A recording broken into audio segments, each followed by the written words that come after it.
Hi hi. தீர்வு சேனலுக்காக உங்கள ஒரு சின்ன இன்டர்வியூ.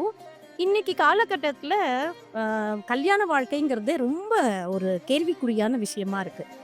நீங்க என்ன நினைக்கிறீங்க? இந்த கேள்விக்குறியான விஷயத்த லவ் மேரேஜ் பண்ணா நல்லா இருக்கும், இல்ல அரேஞ்ச்டு மேரேஜ் பண்ணா நல்லா இருக்கும் அப்படின்னு எத நினைக்கிறீங்க? உங்களோட கருத்து என்ன? என்னோட கருத்து வந்து 2 மேரேஜ் பண்ணாலும் எனக்கு தெரிஞ்சு நல்லது தான். லவ் மேரேஜ் பண்ணா வீட்டோட சப்போர்ட்டோட பண்ணிக்கணும். அரேஞ்ச் மேரேஜ் அவங்களே பார்த்து பண்ணிக்கிறதுனால ஒண்ணும் பிரச்சனை இருக்காது. ஆனா 2 லைஃப்லயுமே பிரச்சனை வராத லைஃபே இருக்காது. எல்லா லைஃப்லயுமே பிரச்சனை இருக்கும். ஆனா நம்ம அட்ஜஸ்ட் பண்ணி விட்டு குடுத்து போறது தான் வாழ்க்கை. நம்ம அட்ஜஸ்ட் பண்ணி ஸ்மூத்தா எடுத்துட்டு போனோம்னா, அந்த வாழ்க்கை நல்லா சிறப்பா இருக்கும்.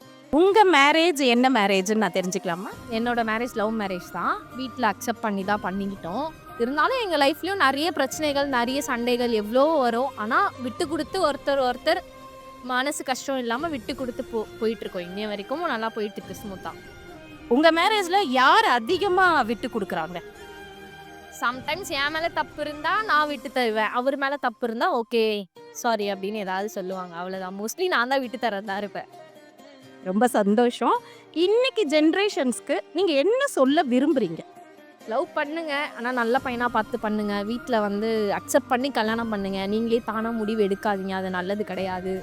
பெத்தவங்களோட முடிவோட பண்ணுங்க. ஏன்னா, பெத்தவங்க முடிவு இல்லாம நம்மளும் முடிவு எடுத்தா அது சரியா வராது. ஒரு சிலது தான் சரியா வரும். பார்த்து பண்ணுங்க. நீங்க என்ன சொல்றீங்க? உங்க அனுபவத்துல லவ் பண்ணுங்க. பட் அத ஃபேமிலியோட சேர்ந்து அத என்ஜாய் பண்ணணும். அவ்வளோதான். அரேஞ்ச் பண்ணி அரேஞ்ச் பண்ணி, மேரேஜ் பண்ணி என்ஜாய் பண்ணுங்க. அவ்வளோதான். ஃபேமிலியோட என்ஜாய் பண்ணுங்க. அவ்வளோதான். ரொம்ப ரொம்ப தேங்க்ஸ். நல்ல கருத்து சொல்லியிருக்கீங்க. ரொம்ப தேங்க் யூ.